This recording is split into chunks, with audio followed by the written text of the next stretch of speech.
one Clement Quarter will host an airship orchestra. 16 gigantic unworldly characters who compose an evolving soundscape that you can help shape with a ginormous mural for the whole community.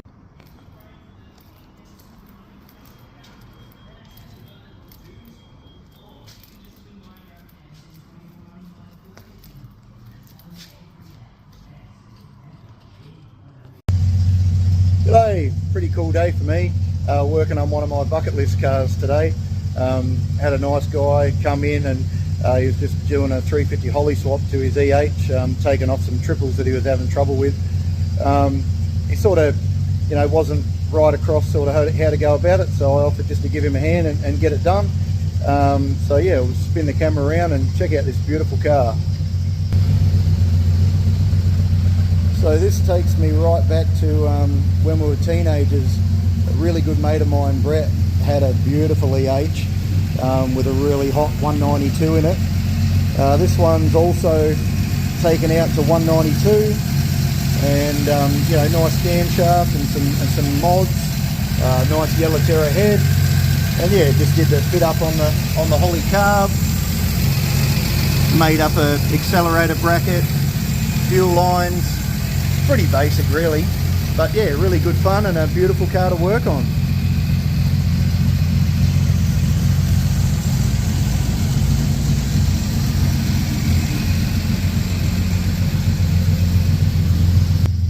Thanks very much for the job, I thoroughly enjoyed that.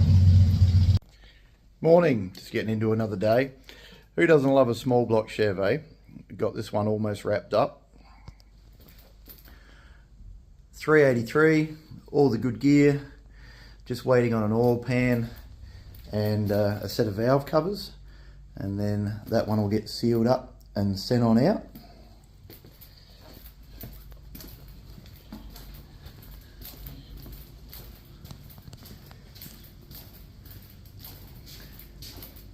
And then got all the accessory drives made and mounted up to run the aircon on Andy's C10 motor, as well as Gilmer drive setup. That was pretty tricky actually. Got some idler pulleys and tensioners made up so that the belt does what it needs to do.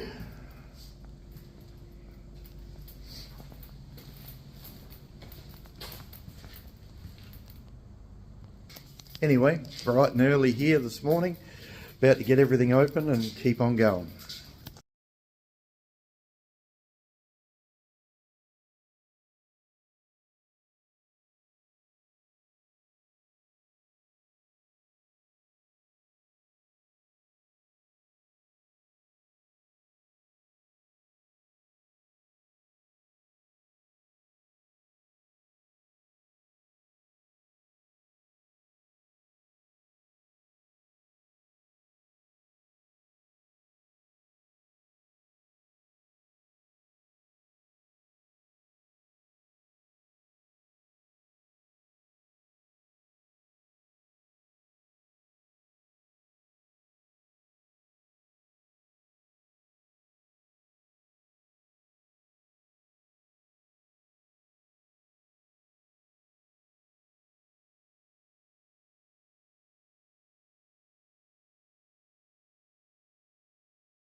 What's up everyone, we're back. Just in the tent here this morning. We got to the stage on the Chevy truck where we need to refit the bonnet.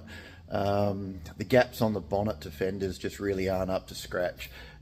It's just how they were back in the day, and we were going to live with that, but we've taken everything so far now. I think we'd be mad not to split the edges and dial those gaps right in. So sort of made the call to put the grille into black yesterday because it's got about 9 million bolts in it that hold it to the frame, and then that sets the distance between the fenders, which obviously sets the gaps on your bonnet and what have you. So we'll just be really careful with these grill bars while we're doing some work on the bonnet. You know, we might tape them up or mask them up or something, but let's just have a bit of a look at how they turned out.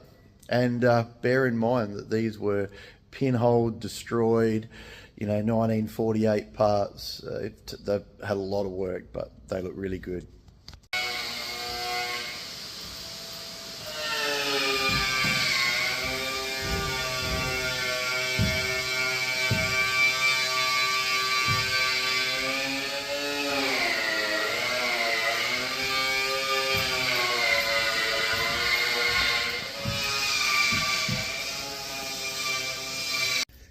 Morning. It's many days later, just in the shop on a Sunday doing a little bit more on my Monaro.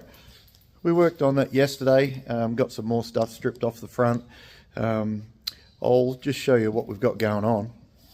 So yesterday took out all the rad support and the inner fenders. I've got another chassis with the new engine and transmission and everything ready to just slip under this one, you know, when the time comes. So fairly shortly I'll be rolling that front end out. However, what we have found is that the original GDS guards have no rust in them whatsoever. Got another bonnet there stripped to bare metal, then epoxied, as were the fenders. So what did we find? We found some filler in the, what would it be? Left-hand front fender. Had a couple of whiskey dents in it with some filler, but no rust. So that's all going pretty well. Then, when was that? Friday, we actually pulled the boot lid off. Unfortunately, I did know about this one, but it's obviously had a really big whack in the back of the car at some stage. Obviously the bumper was replaced. We can see how kinked and bent that was. And that damage continued up into the boot lid, which we'll have a little look at now. So there's the other side GDS guard. Original guards, not welded ins or anything. I really can't see that they've been replaced on the car at all. It'll show up in the light, but so a little bit of damage to the bottom of the guard there. There was some filler under there, little ding there in the arch. And just in this area here, it was obviously creased on the body line at some stage, so they'd banged in some screws and pulled it out fairly crudely. So I welded up the holes and knocked that you know, into some sort of shape. Getting onto the boot. So the top of the boot was absolutely butchered, especially where the holes were for the spoiler. They were all elongated and pretty crude. This hole here is where there was a big dent in the back, which I managed to actually straighten like half decent, but right here where it was caved in and under the spoiler, it was virtually rusted through. So I thought, well, I can make a patch panel for that. It should weld in pretty good, being on the edge of this radius. There should be enough strength there to hold it fairly straight. The boot lid probably looks better now that it's all in one colour, just in epoxy primer, than what it actually is. That impact in the back had stretched the skin fairly well, and I managed to shrink it all fairly tight again. So I'll do that repair this morning, and I'll see if I get time to do much else, but I might just get that welded in, and if I get a bit more time after that, the underside still needs to be bare metaled. I'm only about halfway through that. So I literally just had, I actually mixed up too much epoxy when I was doing that fender yesterday. So we had the top in bare metal. I thought, well, let's just put the epoxy on there, knowing that the bare metal's all sealed up then, and continue on with the repair, you know, when I had a bit more time. Just having a little look at the radiator support. Typical rust in the bottom of the radiator support in each corner. But I think other than those two repairs, there's no accident damage or anything on it anywhere, which stands to reason because everything in the front looks really good. Oh, actually, so here's the piece that I took out of the boot, and you can see where it was whacked right in the middle there. I managed to pull that up and get a lot of that sort of half decent before cutting it out, but what made me cut it out was this area here. After running the shrinking disc over it, was getting pretty thin, and you can see that it's actually rusted out right there, and just wasn't worth trying to spot that up or do anything with it. In my opinion, it was just too far gone.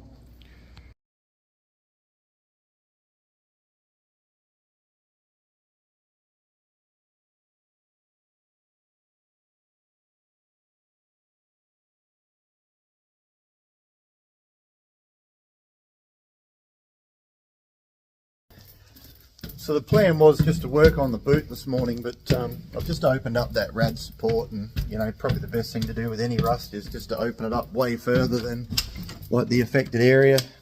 Get all that snotty rust flakes out of there. Just need some more roll lock discs. So get all them, yeah, get all them snotty flakes out of there, and I am going to fill that whole channel with rust converter, and that can just chill for a couple of days and do its thing, and then I'll come back and do a repair on it. The rad support and the inner fenders, I'm just going to have them powder coated satin black.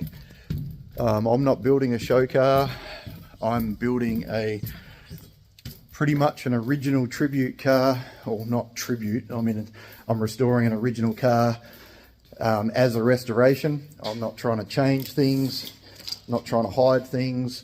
It's just as, you know, the GDS left the factory. That's the look I'm going for with this one.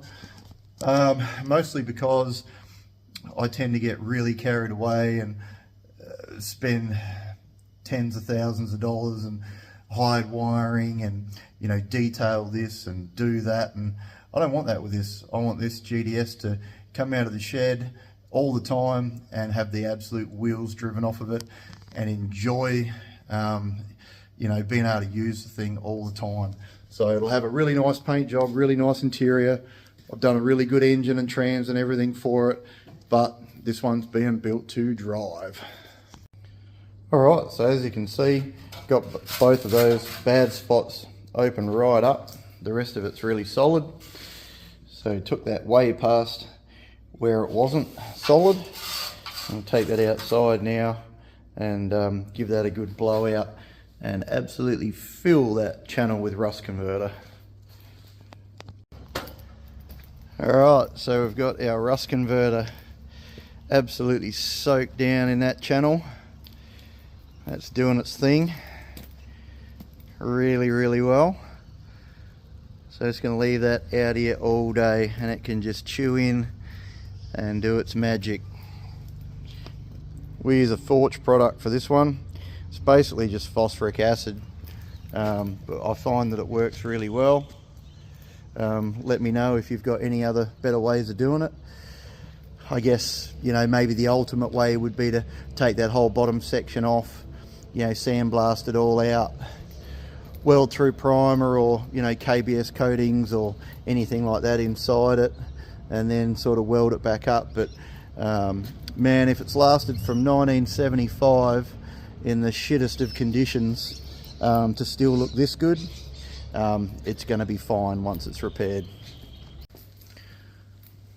So that's all the rust flakes and everything that came out of that sucker, sand and everything else.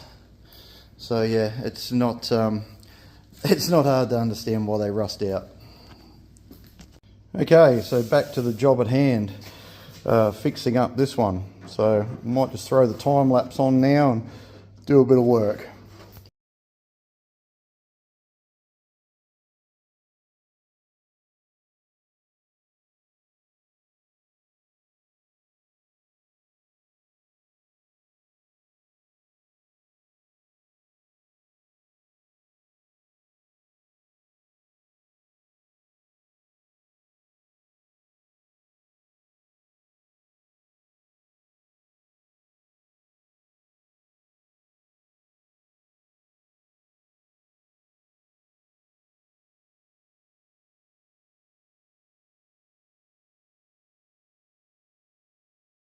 Well, nearly stuffed up, nearly forgot to put some weld through primer on the back side of that. So it's just started absolutely pissing down here.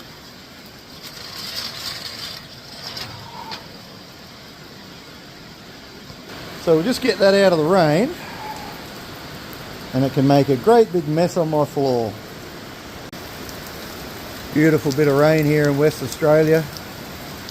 I really hope my farmer brothers back home are going to get some of this, you know, real soon. It's so bloody dry back there, and I think about them all the time.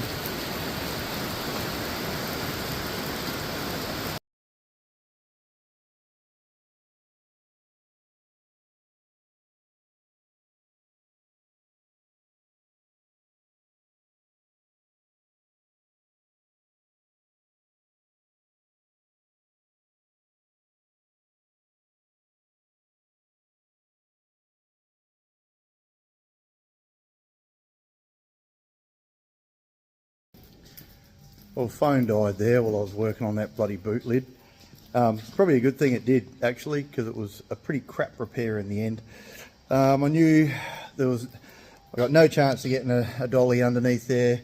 Can't hammer it, can't do anything. So, you know, kept it as cool as I possibly could welding it, but, you know, it still distorts and warps and things like that. So I'm going to keep looking for another boot in good nick. I'm going to push on and fix this one though, and, you know, even see it right through to colour.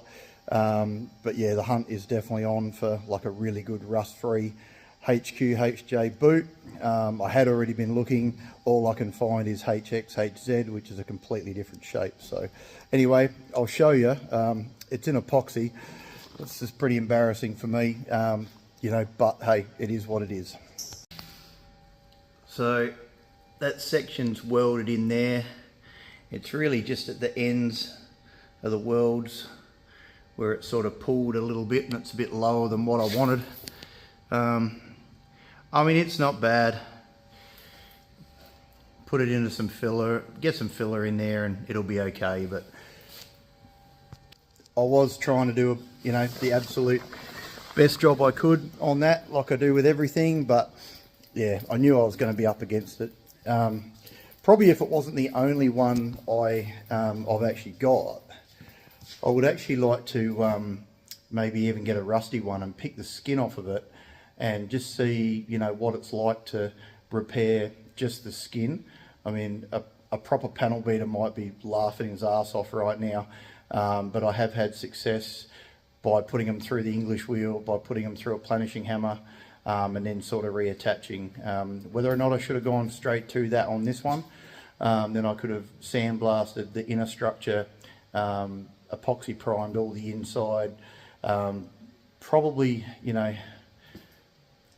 where do you draw the line? And that's a lot of work, but it'll be fine. A bit more filler in than what I wanted. Anyway, on to the next thing. So the rad support, the rust converter's been cooking in there for a fair while. I've just folded up this little piece here. Yep. All right, so that's going to go in there. Now I've just got to stretch that edge around to get it to come around and fill that gap, and then we can size it up. All right, so I've got to stretch that flange to get that into shape.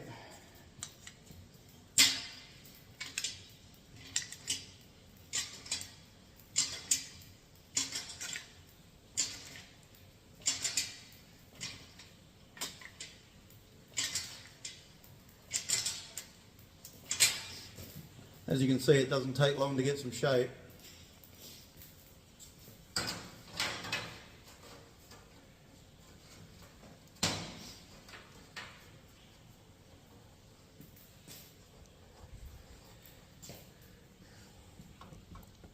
So that is starting to curve around that edge really nicely.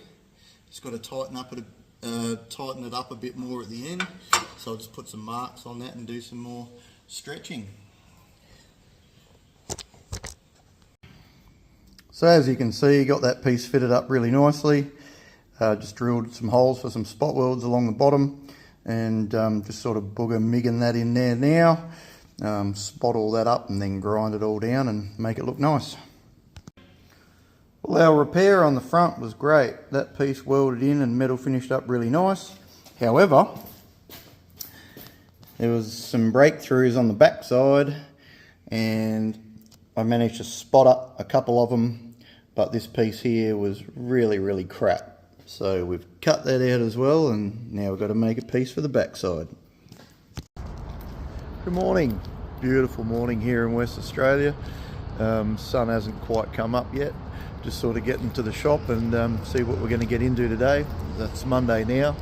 So was still messing around with those rust repairs there yesterday on the Sunday.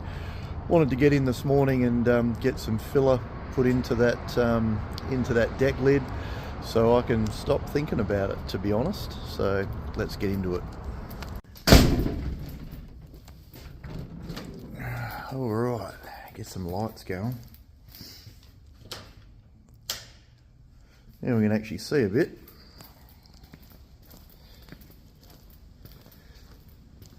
But yeah, ended up doing a fair bit of sanding on that rad support there yesterday. Just sort of got to the point where it was sort of getting later in the day and probably running out a bit of steam. So yeah, just sort of did some running over that with some 80 grit. I was going to sandblast that, but I got to be honest, it is, even though the rust was only bad in the corners, it is a bit thin through the bottom, so I think I'll just prepare that one by hand and not worry about blowing the thing to bits with a sandblaster.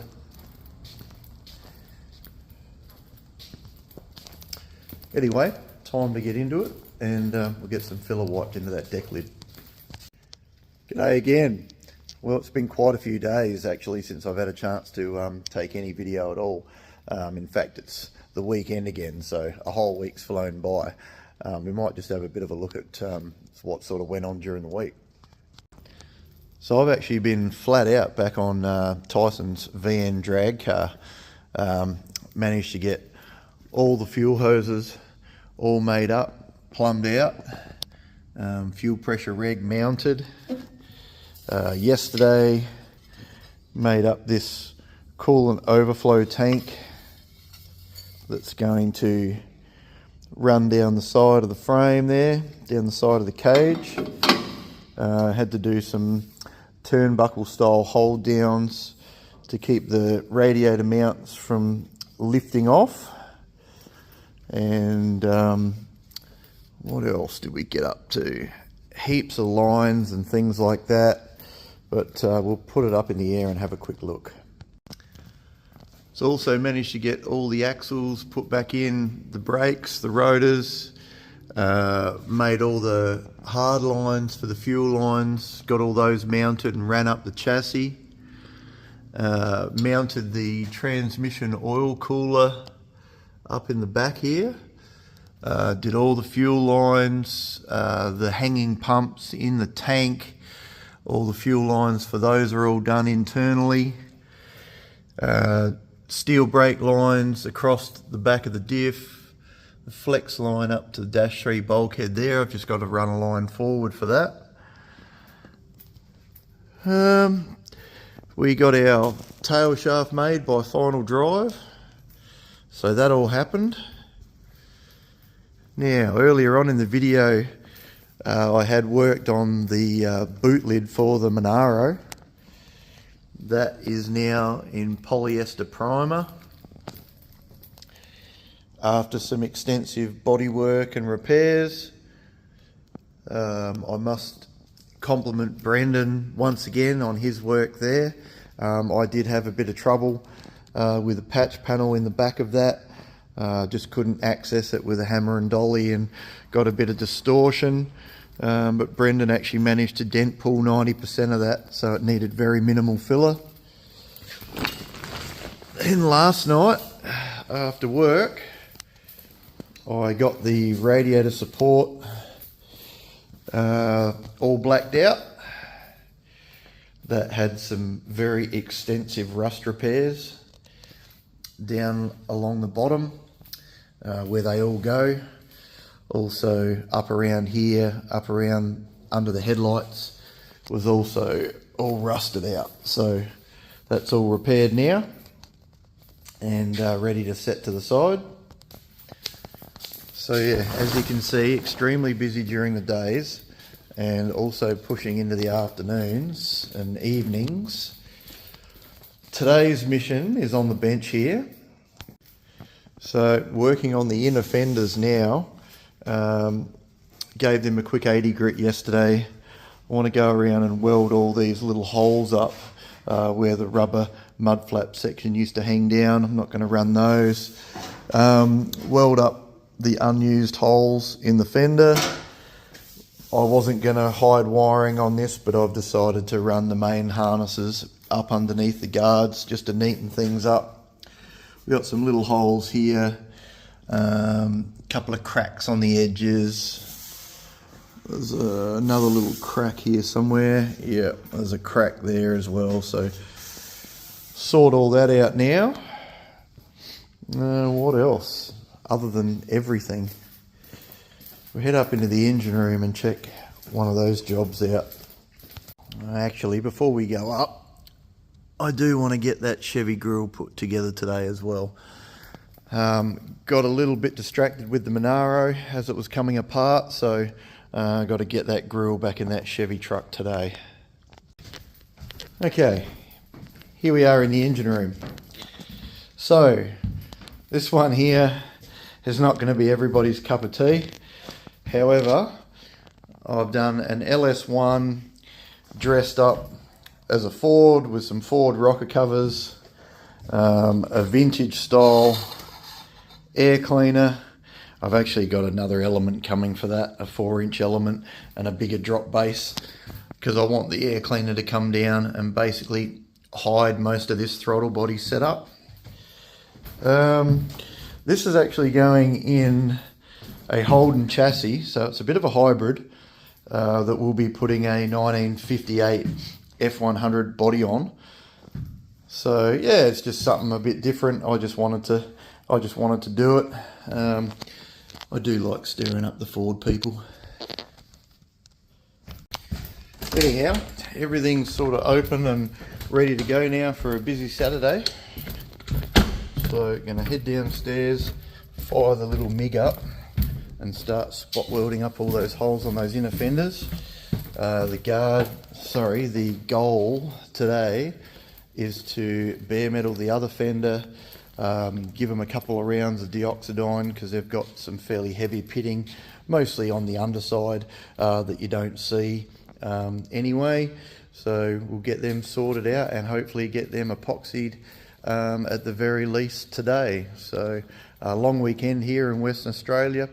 I'll probably work as normal on Tyson's car on the Monday because we're out of here on Thursday of next week until the following weekend. We've got a big lap of Victoria / South Australia to do to pick up a whole heap of parts that I've got basically spread all over the country for some upcoming projects. So good chance to just get out of the workshop for a week, do some run around, see some friends, see some family, and yeah, put some miles down and pick up some pretty cool parts.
Alright, we're getting pretty late on a Saturday afternoon now, but just to have a bit of a look at what we got done today.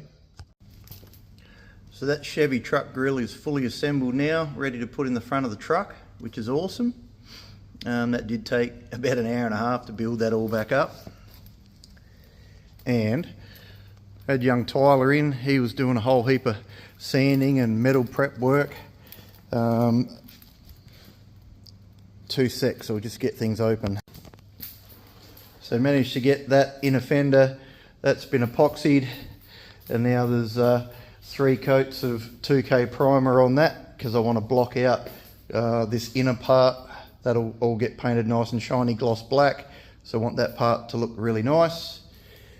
Then on the other one, that's in epoxy, and I'm going to get that into 2K primer before I head off. So kind of got a bit further than what I thought we'd get today. So when you get more done, we'll take that as a win. Anyway, I'm going to mix up some paint, prime that out, and then wash up a gun, and we'll catch up with you another time. So like I said, we'll take some video footage when we're interstate, picking up these next round of projects and bits and pieces, and you guys enjoy your long weekend if you're having one now in WA, or next weekend in the eastern states. To everybody I know that'll be racing the Fink Desert Race next weekend, go hard, you know, take no prisoners, but be safe, and not only that, all the teams on the road getting there and home, just, you know, take it easy and make sure everyone enjoys the weekend and gets home in one piece. So anyway, as you can see up on the hoist, that F100 is waiting very patiently, and Kevin, it won't be long, mate, and I'll start ripping into putting that one back together as well. But it's got to push on, get the VN out to paint so that I can do some other things while that's being painted, because the goal is to have that drag car on the track this summer. Bit of testing leading up, and yeah, then Tyson can just let it all hang out. So take it easy, next time.